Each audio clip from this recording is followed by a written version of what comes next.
इसी प्रदेश में उन्होंने वादा किया कि मां गंगा साफ होंगी। उन्होंने खुद डुबकी नहीं लगाई, क्योंकि वो जानते थे कि ये वही पानी है जिसमें लाशें बही थीं, ये वही पानी है जिसकी बीओडी, सीओडी, डिजोल्व ऑक्सीजन खत्म हो गई है। उसके पैरामीटर्स ऐसे हैं कि कोई पी नहीं सकता मां गंगा का पानी।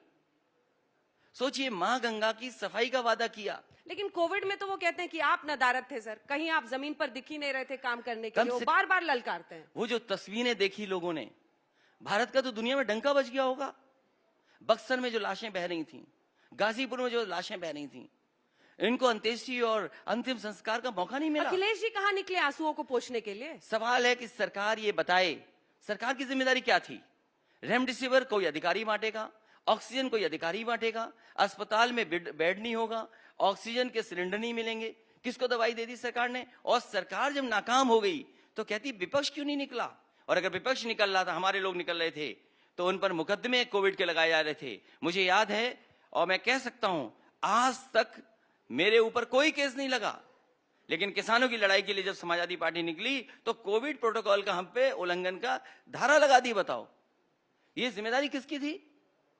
ये मुख्यमंत्री की जिम्मेदारी थी कि उनके प्रदेश की जनता को अनाथ न छोड़ा जाए। और फिर उत्तर प्रदेश की जनता ने देखा है।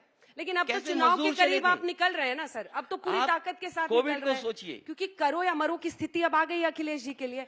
अगर इतिहास पलटा और वापसी हो जाती है योगी जी की, तो अखिलेश जी तो 10 साल बाहर रहकर फिर बड़ा मुश्किल होगा। तो वो प्रधानमंत्री के दावेदार हो जाएंगे।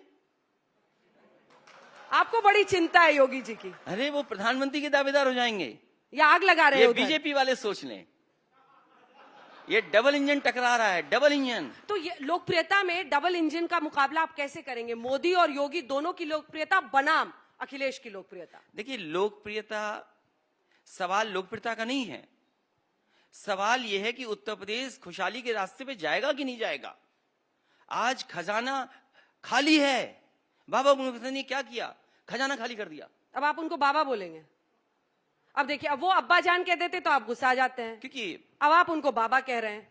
जो मुख्यमंत्री खजाना खाली कर दे, नौकरी रोजगार न दे, ऑक्सीजन की जगह ऑक्स दे दे सड़कों पर, और जो मंडियां बनी थी किसानों की सुविधाओं के लिए, बताओ कितनी मंडियां ठीक कर दी इन्होंने? कोई बताए, और इन्वेस्टमेंट के लिए बताए। आज जब समाजवादी पार्टी ने कहा कि आने वाले समय में सरकार बनेगी तो 300 यूनिट फ्री बिजली मिलेगी, और किसानों की सिंचाई के लिए फ्री बिजली, फ्री। उन्होंने तो 50% दरें कम कर दी ना सर चुनाव के पहले, तो अब इसकी क्या काट खोजेंगे आप? ठीक है, अगर उन्होंने कम किया तो 4.5 साल जो जनता से वसूला वो पैसा वापस करे। क्या वो सरकार वापस करे? इसका मतलब ये हुआ कि जानबूझ करके भारतीय जनता पार्टी गरीबों की, किसानों की जेब काट रही थी, और किसानों ने नहीं देखा। आज डीजल पेट्रोल महंगा है, ये गरीबों से वसूल करके अमीरों की तिजोरी भर रहे हैं।